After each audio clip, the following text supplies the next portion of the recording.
All right, next on the show, I have the absolute honor to introduce one of the best humans on the planet. Take a look.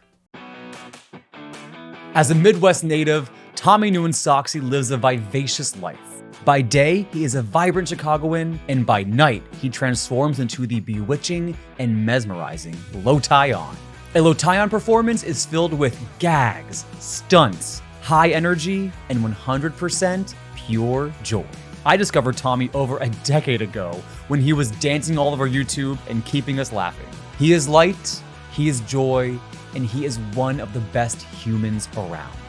In a world full of gray, he is electrifying color. Welcome to the Shmee Show, Tommy Nouansacksy. Yay! Hi. What's going on? Not much. I'm excited. I am so excited. What I was telling you before we started recording is that I've literally been a fan for like 10 years of my life. That's crazy. That's literally crazy. I was curious too. When you asked me, I was like, is this like a newer person who knows me through Low-Tie-On? But like, no. I didn't realize how long.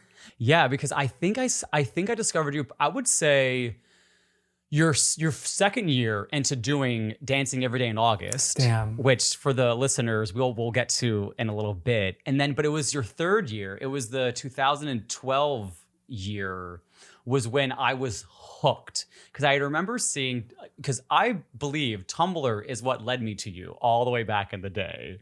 If get me wrong, get me right. And then I think it was summer 2012. Because I still remember Graffiti was one of the songs. Yep. This is how good my memory is. Oh my God. San Francisco was one of the songs. And what was the other one that I literally to this day, your Dancing Every Day August was always my summer playlist. Dang. Like those songs were the songs. Yeah. They were good. So you're kind of like, oh, they were so fucking good. You kidding me? So for the listeners who may not know who you are and the viewers at home, give a quick bio of who is Tommy. Who am I? Well, my name is Tommy. I currently live in Chicago. Most of my life has been posted on the internet, which is how most folks know me. Started off doing YouTube videos, moved on to Tumblr. I had a life there for a little bit, and a lot of people knew me from there. Eventually turned into drag queen known as Low-Tie-On from the past few years, and I just like to entertain people and make people happy. Yeah, which just resonates with me. Because I really do believe that, especially now today, we're in this weird space in culture where I feel like when you have a hobby or something you like to do, people are like, they pressure you to like, okay, well, you're gonna monetize that, right? And you're like, what? I can't just like doing it. Like, I don't need it to be a career. Like people always say that about things that I do. Like, you're gonna monetize that, right? I'm like, well, if it happens, it happens. If it doesn't, I'm still gonna do it. So I bet that's probably how you feel about when you do creative things. Like, for instance, your drag persona. I mean, that's been a back and forth in a lot of my creativity since I've started, like starting YouTube. When I started YouTube, you had to apply to be a partner to get ads on your videos. You couldn't just like, I want ads on here. You literally had to have a certain amount of followers and gather a certain amount of views and stuff. And so for everybody, it was a hobby. And then all of a sudden it became something to achieve or like to aspire to, but then it opened it up to everybody where everybody could monetize it. And it slowly became like a business. And I feel like that happens with a lot of creative things where it's like, once you find out you can monetize it, the way you approach it is different. And then also your passion for it dies down too. So it's a crazy world. Absolutely. Capitalism, you know what I'm talking about? Yeah. So I have to ask, because from what I've gathered on you from social media, is my understanding is you have like a complete like 180 lifestyle from day and night. Like by day you work in customer service, correct? Not anymore, but not anymore. I okay, did. see this. Yeah. Okay, and so I'm assuming COVID is what changed that for you. Yeah. Okay. So what is your day-to-day life now? Nothing. Okay. I've Okay. literally, I have taken, well, I feel like this year has been without like, it's like the year of realizing things again. You know what I mean? Mhm, But mhm, it's, mhm, I mhm. think what happened to me this year is realizing how much stuff is made up by people, you know? And like people as What do you society in mean? general. Like a lot of this is like, we made this shit up ourselves. You know? Yeah, it's like nothing's real. Yeah. Like Yeah. literally nothing is Yeah. real. And like we're just all like, abiding by these rules that like S- somehow through years and years have just been like a thing, you know? I mean, And trust me. it's I been know. eye-opening to know like that people who are supposed to care about us, aka this is turning political, but like people who are supposed to No, it's care about fine. us do not care about us. And then Mhm, so mhm. it's this year has been me just exploring life. That's all. When I started drag, a lot of folks, it was like a persona or Mhm, an alter mhm, ego or whatnot. And I've always described it as more mhm, of like an mhm. extension of myself that I I was love that. unable to kind of express as Tommy at Mhm, the time. And that was 10 mhm, years ago. mhm. You know what I Absolutely. mean? Yeah, yeah. 10 years ago I is mean, I remember different. If when we oh, think about like being gay 10 years ago versus being gay now, like it's mhm. different. Well, it's fascinating. I remember because I came out in 2009, and even then, it was still a safe time to come out. But compared to now, Mhm. when people are coming out at 12, 11, 10, they're wearing makeup at 10, they're on Instagram, they're monetizing their makeup looks at 10. And I'm like, that was not in the realm of existence, Yeah. back in 2009. Hmm. But so going back to one of the things you said, the first time I ever saw you extending yourself into the world of drag was during the Dance Everyday August videos. And I don't remember what year it was, but I'll never forget. It was one of I think it was the, correct me if I'm wrong, was it the Body Talk Sierra? That was one, Tom, yeah. That was one where I yes, used a yes. video of me performing, yeah. Yes, yes, yes. And I was like, oh, I'm like, he's doing this now. I was like, Mhm. fucking love it. I was like, yes, because again, you're right. When you look at who you are, everything that extension is, you're right, it's just you, but it's just with a different outfit on. That's all it Mhm. is. That's It's literally the all same it is. You don't person. change. And like some The people do like same to keep them as person. separate lives and whatnot, but that's not necessarily Hmm. what I've Hmm. done. And a lot of the stuff I've Hmm. done would still be funny or entertaining even if I wasn't wearing a Yeah, wig. You know what I mean? 100%. I mean, and your content proves that over Thanks. and over again. Thanks. I mean, I just remembered the first video I ever saw of yours. And okay, you ready for this? Yes. You're gonna die. I think you're gonna know what it is. It was the plastic Great. bag Katy Perry video. Hmm. 2011, like 2011, 2012 was like probably the height of my internet career, maybe. No, I would really? say so. You don't think so? Okay. What would you I say? mean, okay. Well, I mean, I would say your height. Well, here's the thing. Everyone has ebbs and flows. Yeah. Okay. I would say Okay. that I was will your agree to that. launch. Yeah, okay. Because I would say that was your launch. And then I mean, the internet was a weird space between 2013 and 2016 because that was when children joined the game and like us older folk were pushed to the back, you know? So anyone trying to do anything on the internet was like, okay, you're cute, but like let the kids in. But then I would say once you started posting low tie on content on Tumblr, on Instagram, on your YouTube page, that's when I felt like it was like your renaissance and people were then, I mean, I'll getting to take know that. who you were again. I'll take Yeah, that. yeah, Yeah. yeah, yeah, yeah, yeah. Okay, so what I want to ask is the very, I guess, they're like the vanilla questions, but the questions of, your journey and who you are. So, where were you born? Where is your family from? And I guess, in a quick synopsis, like how did you end up in Chicago and where you are now? Ooh, okay. So I was born in Wisconsin, a small town called Janesville, Wisconsin. Oh my God, I'm from the Midwest too. Are you really? From the UP. Oh my Cute. God. I'm from Janesville, Wisconsin, which is like Okay. immediately the hand comes up. Yeah, yeah, yeah, yeah, yeah, Like yeah. right by the border. I thought it was a big town growing up. It was like one of the bigger ones of the city, or of the state. So I was like, I'm from Janesville. There's like 60,000 people there, which was big for, I don't know. But I am a first generation American. So my family moved from Laos. It was my two parents and my three older brothers. And then they moved to Illinois and had one brother. And then moved to Wisconsin and had me. Okay. So that's my upbringing. People know Janesville for a few reasons, but I didn't realize how conservative of a city it was. But I think growing up, I always valued being different. Okay. I think it was like important to me. And like I came out in middle school. I was like out in 7th grade. That's I cool. remember trying to tell my principal that I wanted to do like the Day of Silence, which is like a silent.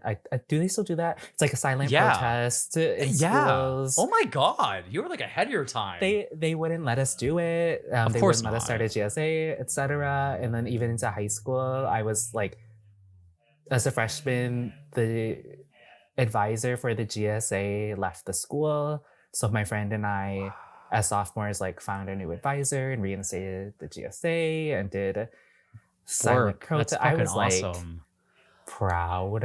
I don't know. Like you knew who you were gonna be.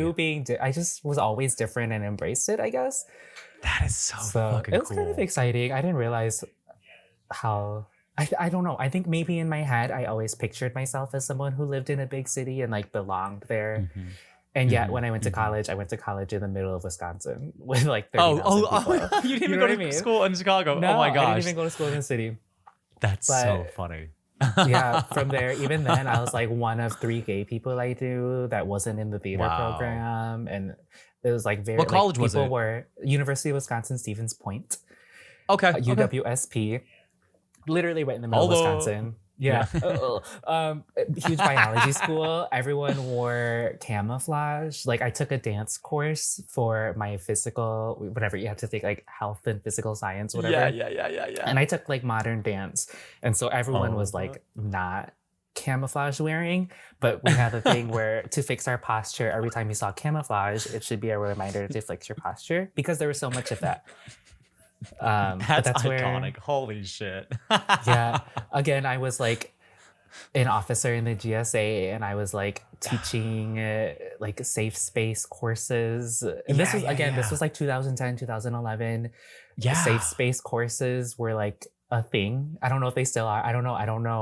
I surround myself with so many queer people. I don't know what straight people learning about queer issues is anymore. Absolutely. And then, so how'd you end up in Chicago?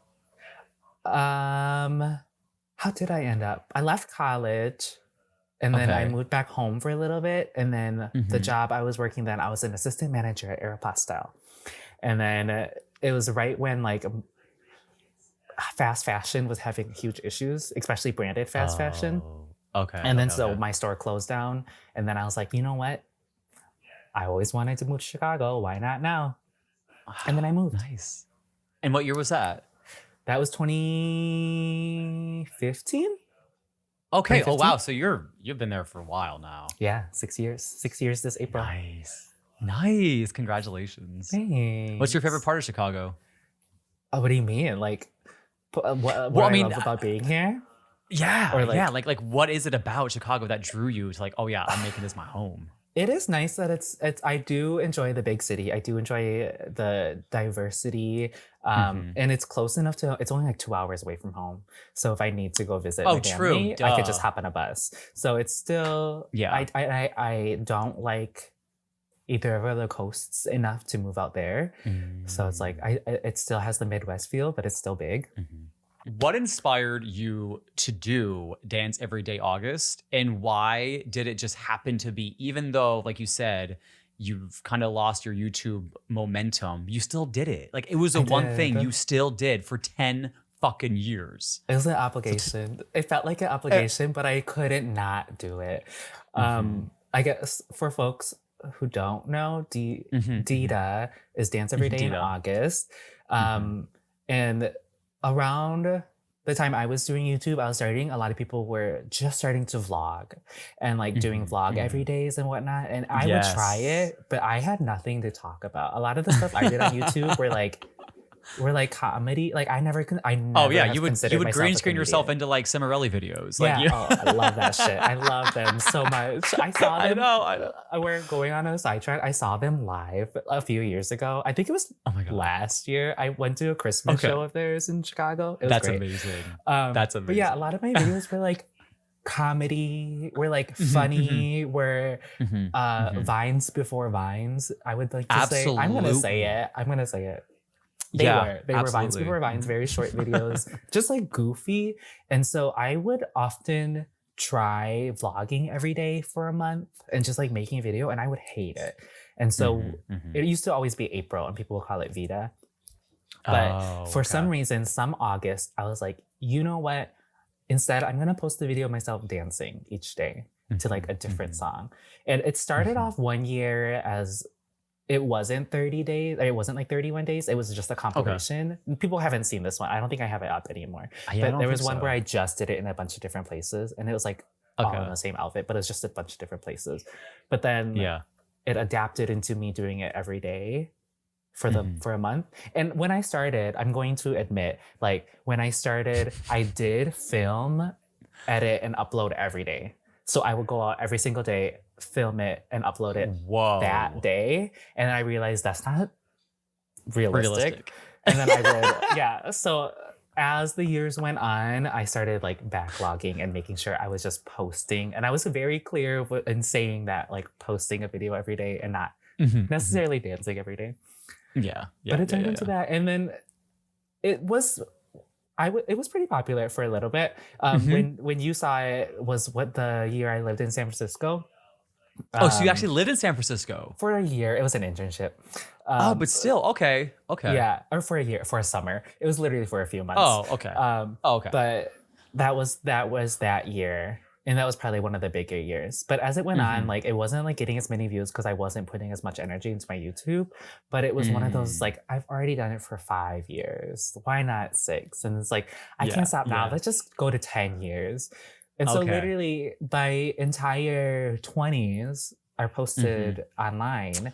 And it's kind of fun because like, based on the locations I was in and the song choice, it's kind of like a diary and like revisiting 100%. What was going on that year. Like there's 100%. One year I went through like a terrible breakup, and like a lot of the songs were about like I don't need you or like shit like that, and it's really fascinating. Oh wow, I like it a lot. See, now, it's cute. It is your own, I guess not portfolio, but it's like, you're right, your own journal of your life, and you did it for you. And I think that's why it was, I think that's why it resonated with me, is because I'm the type of person who I don't do anything for anyone else. I don't care who's watching, you know? I do it for me. And I think that's probably why, without knowing it, I mean, you can tell in the way you dance. You're in public places, and sometimes in very like compromising places, like in highways and like forests and shit like that. On the side of a mountain one time, I was like, "What is happening?" And you're like, it's "I'm gonna do it here." It's stressful. You should. I wish I had behind the scenes footage of me like preparing. I don't. And sometimes like I would have someone standing there filming it, or sometimes I would like it started just tripod. For the most part, it was just a tripod, and I just would walk out there. And, wow. It's scary. Like, Tommy, your mind is so fucking brilliant. And that is what I want to talk about right now. Is like, where does your... Okay, because I wish we had a studio audience right now, so that way I could just literally go video my video and show people. Because because on the video portion, if you're watching this, I'm going to be showing things around as we're talking about it. But if you're listening to this, please just go to A Girl Named Lotion on YouTube, or even follow Tommy on Instagram, where he also has performances on there. And you need to see the fact that he will build things from scratch and attach them to his body and perform in drag. And it is like the most entertaining things. Okay, so I need to know what inspires you to do these. Because, for example... One, and I'm so sad because I couldn't find it. It used to be under Tumblr, and I couldn't find it. And it was the C'est La Vie performance where you have PVC pipe with the fucking doll. Tommy, that shit is so brilliant and is so crazy. And that is probably the one performance of yours that I show people the most. Like, where do So, you get these ideas? I need to know. I need to uh, know. for one, I smoke a lot, so I highly recommend. That's a lot of my ideas come from there. I find a lot of my comedy in things that are normal. Like Okay. there's so much camp in normalcy in like the So performance of much. in like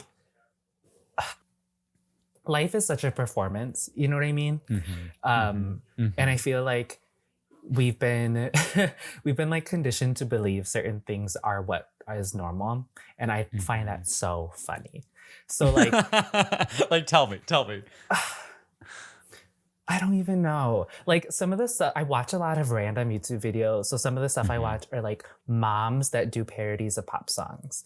And it's like and I there's know just what you mean. layers to it, and like that there's a mom that coordinated this, so and then the social dynamics of those moms all together, Yeah, of like this yeah. mom used to be a dancer probably, so she wants to be the main dancer, but this one can actually rap, and so they're gonna have her, and it's just so, but they're all moms at the same I time. know what you It's mean. so Yeah, fascinating to me, and that's it just like is. regular It life. is. Everyone has such a story on their own, as you enjoy Yes. hearing stories from people. Everyone Uh-huh. has their Uh-huh. own story and their own narrative, and Yeah. everyone's the main character of their own story, which makes it so So, fascinating, because so when those stories fascinating. clash, there's conflict and there's humor. And like I find a lot of influences from I'm such a hipster at heart, so I like finding things that a lot of people have not seen. And so like just diving into YouTube, and like that I found a video of a performer in Japan who made those dolls, and like there's people in like street performers who make them in different ways too, and I was like, I have to do that. And I was like, that would be so cool. But like nobody has made a tutorial on how to make those, so it's like trying to figure out how I can make it easily transportable so I can put that on at a club Yeah, yeah, and yeah, do yeah, it. yeah, yeah, yeah, yeah.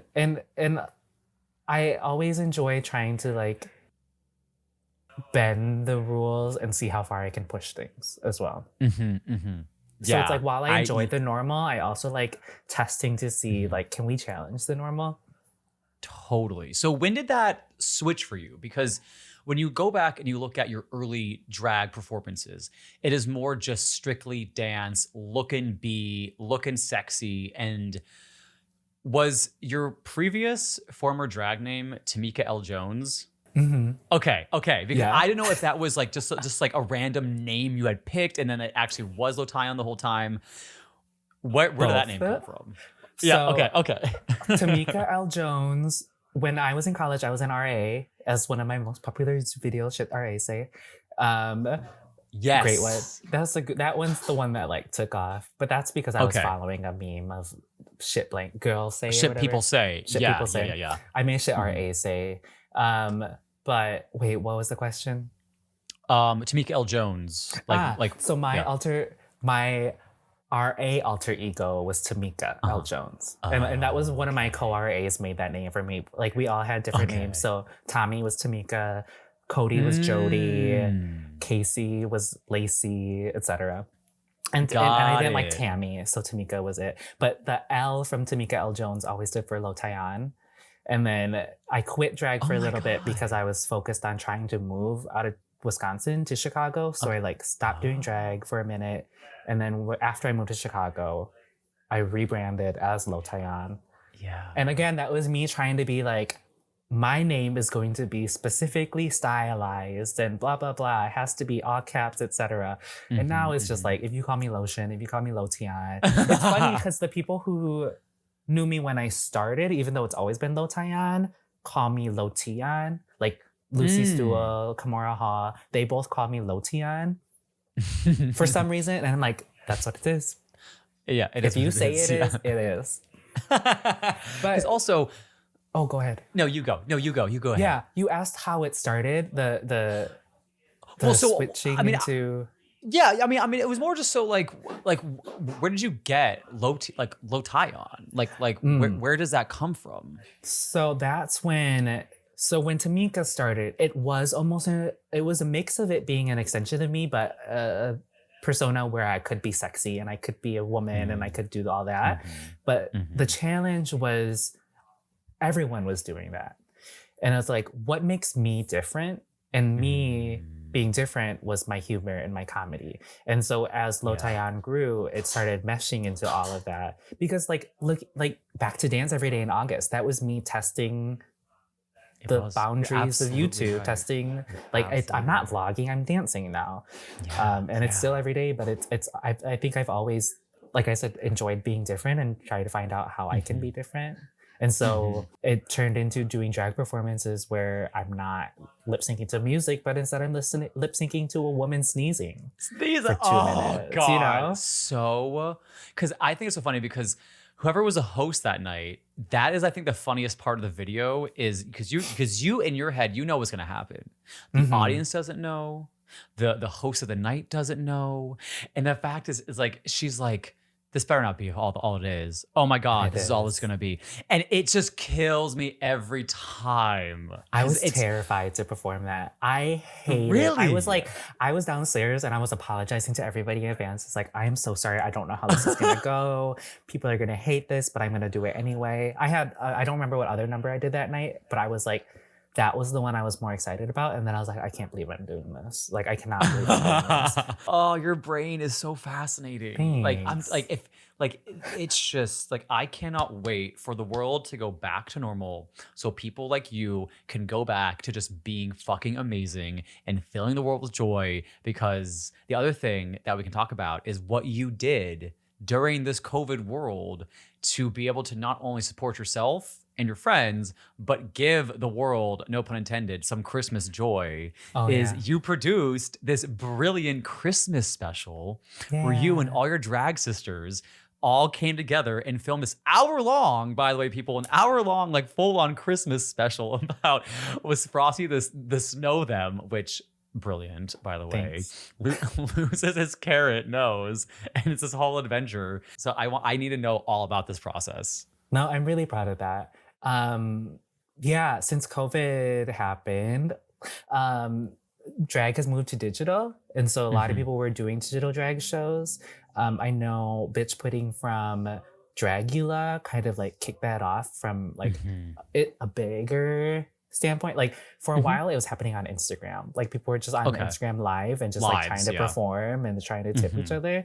And then it eventually turned into drag queens recording their performances and sharing them in streams and people tuning in and watching and tipping virtually.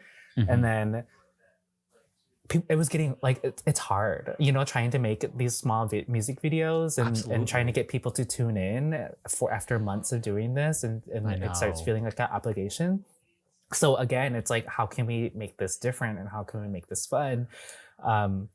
I started doing a daytime show called But First Coffee, which was inspired by like, you know, when you would wake up and go to school and there would be like music videos playing on VH1 and it's like, they're like chill videos. It's like Artists You Ought to Know or like VH1 Jumpstart, that kind of vibe. I wanted that vibe, but drag, because as drag performers, you normally only get to perform like dance songs that are at the clubs and like things that are gonna hype the crowd up. But like 100%. Sometimes there's songs that are like Colby Calais or like Sarah Bareilles, like Corinne Bailey, right? You know, like those super chill songs that you could not perform at a club. But I wanted that vibe and drag still. Yeah. Which, by the way, you could perform those songs and get away with it. I'm just gonna say that right now. There's something there. But it started off as a Monday 10 a.m. show that was monthly, and it was just like something that you put on while you're working from home, and like you can just have the music on, you tune in, beautiful drag performers on screen, you can tip them if you want, and then go back to your thing and just have really good tunes. And like I had the hosting segments that were like super chill. But as it like went on, my friend Dylan, who is part of Transit Productions, which is a new thing that started. Oh my gosh, I'm gonna start going on tangents. I need to. No, because he's the one who didn't he produce the Chicago Drag Realness video, correct? Exactly. Yeah. So Transit Productions produced all of that. My friend Dylan edited a lot of the But First Coffee, but as we were talking, we're like, what if we made a Christmas special? Like, what if we just did it? And Yeah. and I wanted something more than just doing the But First Coffee Show and doing Christmas songs. So we started writing a narrative, and he like wrote all that out because I have no experience in writing. But like we made a whole I'm shocked. storyline. You're fucking hilarious. Because it's all up here. I don't know how to write it down. Oh, okay. Okay. Yeah. But like he like scripted all of it out, and then we have another friend, Mason, who has the cinematographer for Transit Productions, and they went to everybody's houses and put up a green screen and filmed everybody, gave them all a script and pieced it together, and it's really nice. I mean, the mood of But First Coffee has always just been like vibing and chilling and positive attitudes and stuff, and we were able to translate that in the Christmas show, and I think a lot of people enjoyed doing it, and I hope a lot of people enjoyed watching it. Oh, I mean, it's just it's like really a cult classic type of thing. Like it's gonna be. I hope people watch it again next year, no matter the state of the world. You got like, one. I'm gonna turn that shit I hope on. I can stream it again. It's really cool seeing like a bunch of queer artists with not that much like. We don't have access to a studio. You know what I mean? We don't have the money for all of that. And seeing people with the artistry and the passion to do so, just teaming up together to make it happen was really cool. I know. I mean, I always say that. I always say like the whole purpose of life. I mean, a lot of people out there will be like, that's not true. But I always feel like the purpose of life is to, I mean, help each other out in the way of if I have something that I can give you and you have something that you can give me, just help each other out. Like whether it's video equipment, you know, to produce an entire Christmas special or just advice. I mean, and the fact is you can tell that there is like that camaraderie and sistership and brothership and just family, like love between everyone who's involved in these projects that you do. They're really good. They're really talented. And it's a thing, we need to be able to celebrate queer joy more often as opposed to just hearing stories of like trauma. But like, and being able to give queer folks the platforms that we don't normally have access to. Is there a favorite book or movie or show that you've watched or read recently that could possibly become a new inspiration to do another performance as Lotayon? You're like, oh, like that's on my list of like, I've got to try that out. You know, I've watched a lot of Survivor over quarantine. Oh God. So much Survivor. Yeah. And I've like, I've watched a lot of Survivor, and the idea of social strategy games is very, very fascinating to me. So I feel like that could inspire something somewhere. God. I just had a vision. Hold on. I have a list. I have a list of ideas. Let me see if any of them have like performances I want to do. Because I don't have any songs off the top of my head, but there have been moments over the years where I'll listen to a song and I literally think of you. I'm like, he should do this song, and I just will hear it. I'm like, this would be so fucking funny to do it as this way. So you go. What are some? I don't know. I think one of the performances I have. This is really stupid. It's a folder called Ideas, but I have an idea to do a Lady and the Tramp number. Okay. Okay. So at Berlin, there's actually 3 stages. There's 2 that are like raised up that are like at the front of the bar and like at the back of the bar. And then there's the dance floor that you saw for You'll Never See Me Again. The main stage is the one I did with the Instagram filter. Okay. But there's one directly across from the other side. And I think it would be really funny to be like the lady and then have the tramp on the other side, right? And have spaghetti somehow. And if I did the middle by Zed, and it's like, why don't you just meet me in the middle? And if we got lifted up to like the middle, wouldn't that be so funny? You heard it here first. I cannot fucking wait for that to happen. That is, I think that would we are be a manifesting really good one. this. That is so funny. I like trying to figure out how to use the space because I want like I want it to be an interactive experience. I would also want to do, okay, have you heard, I'm giving too many ideas. You should never tell people your ideas. However, I have this idea of doing like, kind of like a flash mob. I hate flash mobs, first of all. Okay. But like, they were called lip dubs. Do you remember them? Where it's basically a one take like lip sync. And there was a really big one to I Got a Feeling by Black Eyed Peas, and it was at a university, and it was basically like a one take shot of a cameraman like walking through this university center, and everyone Every was lip syncing it, and it was like very Yes. organized. I would love to somehow do that as a drag performance. Got I'm just gonna leave it it. at that because if I do Okay. make it, I don't want someone to steal this idea. Totally, But like, totally. I can see think that. And with so many cool like places in Chicago that you could like set. Oh my God. Brilliant. and like, I'll just. You can cut this out if you want. You can leave it in, whatever. Okay. But like, because like of that club, they have the TVs, and so like mixing it with like multimedia performance, and then like that starts outside of the club, and then like coming into the club, doing live performance, and like mixing it. That's cool. Would be really cool. That's cool. I'll I think figure it out. It has a different feel being there for a performance than watching it on YouTube. It's performance art at this point. It's performance art. That's exactly what it is. It's performance art. It's sketch comedy meets performance art. Yes. Yeah, absolutely. Like you deserve every award there possibly could be for drag. I'm telling you. Thanks. And before we wrap up, I do have to say for the listeners and viewers, you are the face of an article 2 years ago about you did the from the Chicago Reader, I think the magazine was.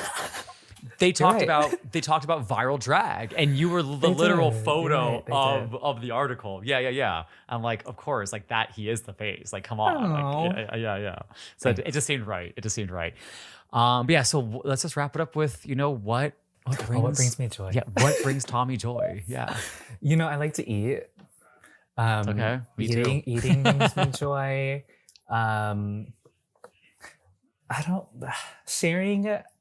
I think entertaining people and like making people happy is like has always been like my main goal. It's like it's hard for me to like be in some sort of interaction without trying to make people laugh, which like now that I'm self-aware, it like annoys the hell out of me that I can't like I always look for like ways to put in jokes, but like making people laugh and making people I don't know, that brings me joy. When other people are happy, I'm happy.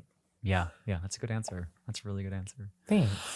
All right, Tommy. Well, that's all the time we have. Thank you so much for coming on to the Shmee show. Thanks for supporting me for so long. Oh, like, 100%. It really is crazy to, like, I literally have put my entire life out on the internet for, like, the 20s to 30s is a very formative time in your life. And it's always been out there. So the fact that people have seen are still following me after the shit I've been going through for the past 10 years and that I put out and are can overlook it and like still celebrate the really cool things that have happened. It means a lot. It really does. So I appreciate it. Of course. Now plug whatever you want to plug.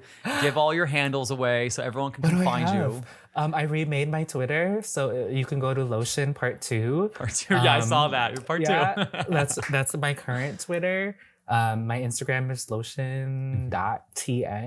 I've been trying to explore more on I think I'm in I go through lots of phases, and I think I'm in a phase of creating as Tommy some more. So I've been playing lots of video games on Twitch, and I've actually done a like mini self drag show where it's like I go through all my performances and talk about them in detail. So maybe oh my god, one of those. And then I need to fucking go on Twitch. I had no idea. Yeah, Twitch is really fun. I had one of those like a month ago, which is really cool. So cool. It feels really self-indulgent to do it again, but I love talking about myself, which is why I'm here, and which is why we've been doing this for an hour. Yeah, exactly. But I've been trying to explore more and show people a lot of like my YouTube stuff, and so I have maybe a show coming out that's like the like FKA Just Add Tommy and like exploring all my old videos, and so that's something I've been working on. But we'll see.